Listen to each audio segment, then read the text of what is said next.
In 1977, humanity launched two machines into the dark, and they never really came back. They kept going past the worlds we thought we understood, past the rings we thought were simple, past the moons we thought were dead. And with every new image they sent home, the solar system music became stranger, wilder, and far more alive than anyone had imagined. Voyager 1 and Voyager 2 were not just spacecraft. Music, they were our eyes drifting deeper into the unknown, showing us giant storms, erupting moons, hidden music rings, shattered ice worlds, and the pale fragility of Earth itself. What makes their story so haunting is this. The Voyagers did not just photograph music planets. They changed the meaning of those planets. Jupiter stopped music being a distant striped sphere and became a world of violence and motion. Saturn's rings stopped looking music, smooth, and became intricate, broken, alive with detail. Uranus turned music into a tilted mystery. Neptune became a storm machine at the edge of sunlight. And somewhere along the way, the probes turned around and showed us something even music more unsettling than any alien world. They showed us home. The Voyager story begins with a cosmic opportunity, so rare it almost sounds fictional. In the late 1970s, Jupiter, Saturn, Uranus, music, and Neptune lined up in a way that happens only about once every 176 years, creating the possibility for one mission to visit all four giant planets by using gravity assists like music stepping stones through the outer solar system. NASA saw the chance and refused to let it slip away.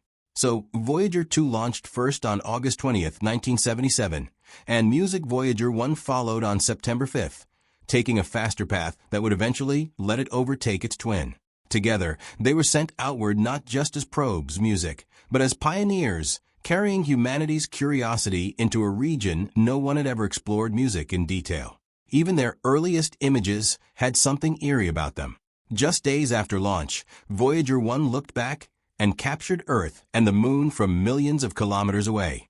A quiet reminder that the entire journey began with one music fragile blue world fading into the distance.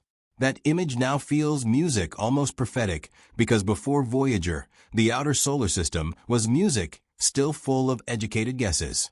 We had models, telescopes, expectations, but we did not yet have intimacy. We did not yet know what these music-distant worlds really looked like up close.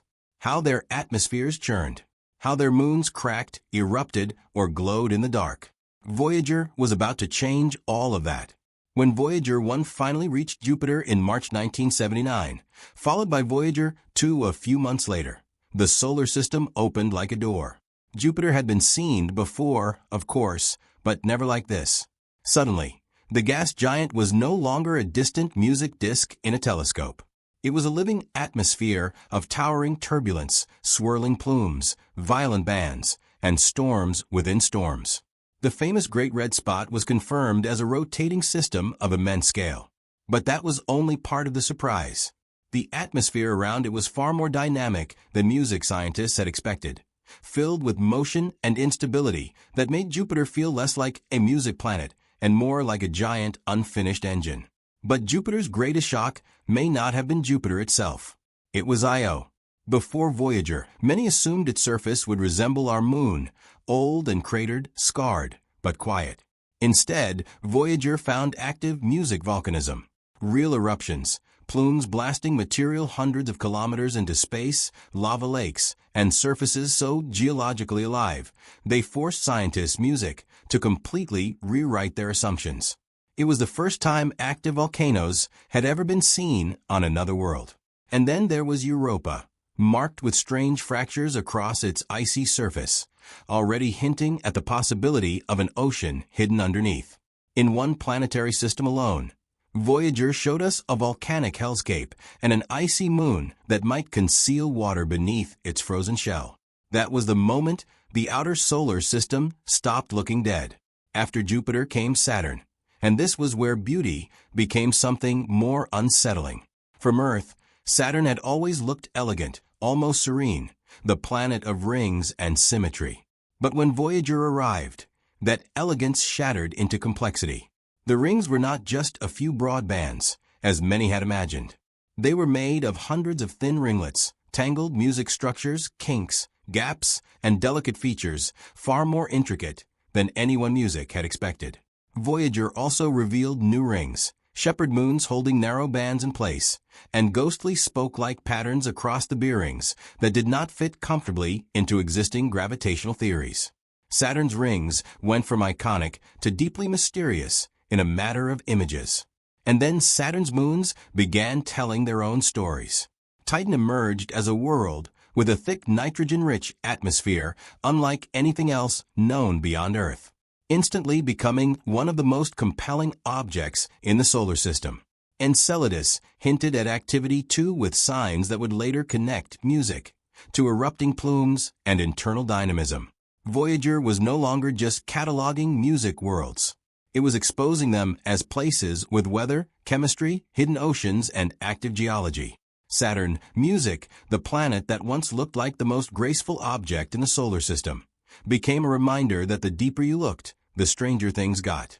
After Saturn, Voyager 1 was flung upward out of the plane of the solar system and began its path toward interstellar music space, leaving Voyager 2 to continue the grand tour alone. That journey took it to Uranus in 1986, a world so unusual it still feels music almost unreal. At first glance, Uranus looked calm, almost blank, with a smooth atmosphere lacking the dramatic visible music features seen on Jupiter or Saturn.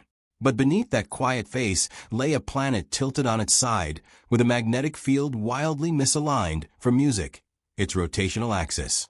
Its magnetosphere wobbled in ways scientists had never seen before, forcing them to rethink how planetary magnetic fields work.